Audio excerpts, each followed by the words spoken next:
Congress supreme court आ गई है इस प्लेस ऑफ वर्शिप एक्ट को बचाने के लिए। 1991 में कांग्रेस ने ये प्लेस ऑफ वर्शिप एक्ट बनाया था बाबर, हुमायूं, तुगलक, गजनी, गोरी, खिलजी, औरंगजेब के इल्लीगल काम को लीगलाइज करने के लिए। मुगलों ने जितने हमारे मठ मंदिरों को तोड़ा था, ये कानून कहता है कि आप उन मठ मंदिरों को दोबारा रिस्टोर नहीं कर सकते। ये कानून कहता है कि काशी, मथुरा, भद्रकाली, भोजशाला, अटाला, संभल या और भी जो हमारे धार्मिक स्थान हैं जिनको मुगलों ने तोड़ा था, उनको रिस्टोर करने के लिए, उनको रिक्लेम करने के लिए हम कोर्ट नहीं जा सकते।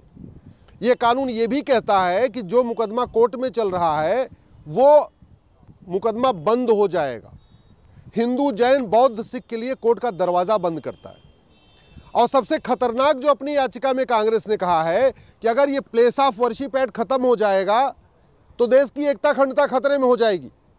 एक तरीके से सुप्रीम कोर्ट को भी धमकी है, सरकार को भी धमकी है। कांग्रेस का यह कहना है कि प्लेस ऑफ वर्शिप एक्ट खत्म हुई तो अराजकता फैल जाएगी। इसका मतलब कि भारत अगर एक है तो इस प्लेस ऑफ वर्शिप एक्ट के कारण है। भारत इसलिए एक है क्योंकि जो बाबर, हुमायूं, गजनी, गोरी ने, औरंगजेब ने मंदिर तोड़ा था वो अभी दूसरों के कब्जे में है। जैसे उन मंदिरों को हम रिस्टोर करेंगे देश के टुकड़े हो जाएंगे। ये कांग्रेस ने अपनी याचिका में आरोप लगाया। कह रही है कि सेकुलरिज्म को बचाने के लिए प्लेस ऑफ वर्शिप एक्ट जरूरी है। तुष्टीकरण की पराकाष्ठा है ये। और कांग्रेस ने यह काम किया है केवल और केवल दिल्ली चुनाव को देखते हुए। दिल्ली में विधानसभा चुनाव है।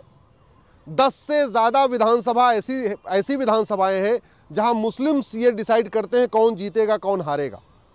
चूंकि कांग्रेस का खाता पिछले कई इलेक्शन से खुल नहीं रहा है दिल्ली में, तो उसने मुस्लिम वोट बैंक को अट्रैक्ट करने के लिए ये सुप्रीम कोर्ट में पिटीशन फाइल किया। एक तो 1991 में ये घटिया कानून बनाया और अब 2025 में आके उसी कानून को डिफेंड भी कर रही है कांग्रेस।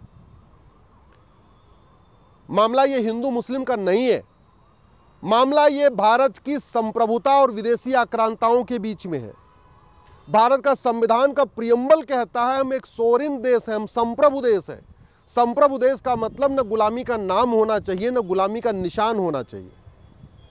जिन स्थानों की रक्षा के लिए हमारे पूर्वजों ने बलिदान किया, गुरु तेग बहादुर जी ने अपना शीश कटवाया, गुरु गोविंद सिंह जी ने पूरा अपना परिवार बलिदान कर दिया, छत्रपति शिवाजी महाराज, संभाजी महाराज ने पूरा बलिदान किया। अगर उन स्थानों को हम कोर्ट के जरिए नहीं ले सकते तो किस बात की स्वतंत्रता? ये जो लड़ाई है ये हिंदू मुस्लिम की नहीं, ये राइट टू जस्टिस की लड़ाई है, फ्रीडम ऑफ रिलीजन की लड़ाई है। आखिर हिंदू, जैन, बौद्ध, सिख को धार्मिक स्वतंत्रता है कि नहीं? आखिर हमें भी अपने पुराने स्थानों को प्राप्त करने का अधिकार है कि नहीं? हमें कोर्ट जाने का अधिकार है कि नहीं? ये कानून तो कोर्ट का दरवाज़ा बंद करता है। ये कोर्ट का दरवाज़ा बंद हो जाएगा तो भारत में लोकतंत्र खत्म होकर भीड़तंत्र हावी हो जाएगा। किसी भी डेमोक्रेटिक कंट्री में जो विवाद होता है, डिस्प्यूट होता है, उसको कोर्ट के जरिए हल किया जाता है। ये कानून न कोर्ट जाने दे रहा है, न इसने कोई ट्रिब्यूनल का रास्ता दिया कि कोई ट्रिब्यूनल बन जाए, हम उस ट्रिब्यूनल में जाके अपनी बात कहें, न ये मीडिएशन करने का रास्ता खोल रहा है कि हम आपस में बातचीत करके समझौते के आधार पे अपने काशी, मथुरा, भद्रकाली, भोजशाला, अटाला, संभल को रिक्लेम कर सके। तो पूरी तरीके से इसने रोक दिया है। एक तरफ कांग्रेस ने वक्फ एक्ट बनाया और मुस्लिम्स को यह अधिकार दे दिया कि वो अपनी ज़मीनें ढूंढ के उसको कब्जा कर लें, और दूसरी तरफ प्लेस ऑफ वर्शिप एक्ट बनाया कि जो हमारे स्थान थे, मठ मंदिर जिन पे अवैध कब्जा हुआ था मुगल काल में, उसको हम रिक्लेम भी नहीं कर सकते।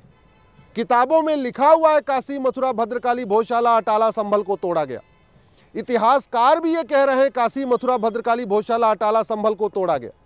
सर्वे में भी स्पष्ट हो चुका है, जिन अभी 18 स्थानों पे सर्वे हुआ उन सभी स्थानों पे ये पता चल गया है कि ये सभी स्थान पहले मंदिर थे। इसके बावजूद ये कानून कहता है कि आप उनको रिक्लेम नहीं कर सकते। और बेशर्मी देखिए कि इस कानून को डिफेंड करने के लिए कांग्रेस सुप्रीम कोर्ट तक आ गई है। 5 पॉलिटिकल पार्टियां आई हैं इस कानून के समर्थन में, लेकिन कोई एक भी पॉलिटिकल पार्टी इस कानून के खिलाफ सुप्रीम कोर्ट नहीं आई है। 5 सांसद आ चुके हैं सुप्रीम कोर्ट, लेकिन एक भी कोई सांसद इस कानून का विरोध करने के लिए सुप्रीम कोर्ट नहीं आया। जमीयत उलमा हिंद आ चुकी है, पर्सनल लॉ बोर्ड आ चुका है, बहुत सारे इस्लामिक संगठन आ चुके हैं इस कानून के समर्थन में। इस कानून का समर्थन करने का मतलब बाबर हुमायूं का समर्थन करना, प्लेस ऑफ वर्शिप एक्ट का समर्थन करने का मतलब है खिलजी और औरंगजेब का समर्थन करना। तो खिलजी औरंगजेब के कामों जो इल्लीगल काम था उसका समर्थन करने के लिए फॉर्मर होम सेक्रेटरी भी आ चुके हैं, फॉर्मर कैबिनेट सेक्रेटरी भी आ चुके हैं, दिल्ली के पूर्व लेफ्टिनेंट गवर्नर नजीब जंग साहब भी आ चुके हैं, पूर्व chief election commissioner SY Qureshi साहब भी आ चुके हैं।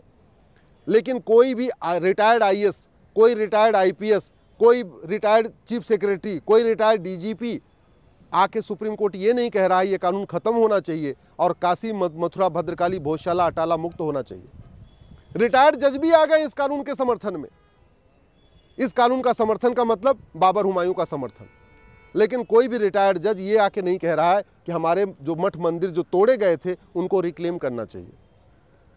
कितने सारे मुस्लिम मौलवी आ चुके हैं, लेकिन हमारे महामंडलेश्वर नहीं आए हैं, हमारे आचार्य नहीं आए हैं, हमारे अखाड़ों के महंत नहीं आए हैं, हमारे कथावाचक नहीं आए हैं, हमारे और भी जितने शंकराचार्य हैं, 4 शंकराचार्य, उसमें से कोई एक भी नहीं आया। ये लड़ाई हिंदू मुस्लिम की नहीं, ये हमारी धार्मिक स्वतंत्रता का मामला है, ये भारत की संप्रभुता का मामला है। जिन स्थानों को बचाने के लिए इतना बलिदान हुआ, हमारे पूर्वजों ने बलिदान किया, अगर उन स्थानों की रक्षा के लिए, उन स्थानों को वापस लेने के लिए हम कोर्ट भी नहीं जा सकते तो किस बात की स्वतंत्रता। और भारत का संविधान का आर्टिकल 49 कहता है कि जो हमारे पौराणिक स्थान हैं, जो हमारे ऐतिहासिक स्थान हैं, उनको रिस्टोर करना, उनको रिक्लेम करना सरकार की ड्यूटी है। कायदे से जो लड़ाई हम लोग लड़ रहे हैं ये सरकार को काम करना चाहिए था। एक कमीशन बनाना चाहिए था, भारतीय धरोहर आयोग, और भारतीय धरोहर आयोग बना के जितने भी विवादित स्थान हैं उनका सर्वे कराना चाहिए था, सर्वे करा के उनको रिस्टोर कर लेना चाहिए था। वो करने की बजाय बाकायदा ये कानून बना दिया गया, प्लेस ऑफ वर्शिप एक्ट। ये कानून ख़त्म होना चाहिए। एक भारतीय धरोहर आयोग बनना चाहिए, एक भारतीय धरोहर संहिता बननी चाहिए, एक ट्रिब्यूनल बनना चाहिए, और जितने भी हमारे ये विवादित स्थान हैं उनका केस वहाँ जाना चाहिए, साल भर के अंदर डिसाइड होना चाहिए। मुझे पूरा विश्वास है कि वर्तमान सरकार भी इस प्लेस ऑफ वर्शिप एक्ट का विरोध करेगी, क्योंकि ये जब कानून बन रहा था उस समय बीजेपी ने इस कानून का विरोध किया था, लेकिन बीजेपी के पास उस समय लोकसभा राज्यसभा में संख्या नहीं थी तो ज़्यादा कुछ कर नहीं पाए थे। अब समय आ गया है कि जितने भी राष्ट्रवादी दल हैं, जितने राष्ट्रवादी संगठन हैं, जो सुप्रीम कोर्ट में आ सकते हैं वो सुप्रीम कोर्ट में आए, जो संसद में आवाज़ उठा सकते हैं संसद में आवाज़ उठाएं, लेकिन इस कानून का विरोध करें। और जो हमारे धार्मिक स्थान है काशी मथुरा भद्रकाली भोजशाला अटाला संभल, उनको रिस्टोर करने के लिए अपना जो योगदान कर सकते हो योगदान करें।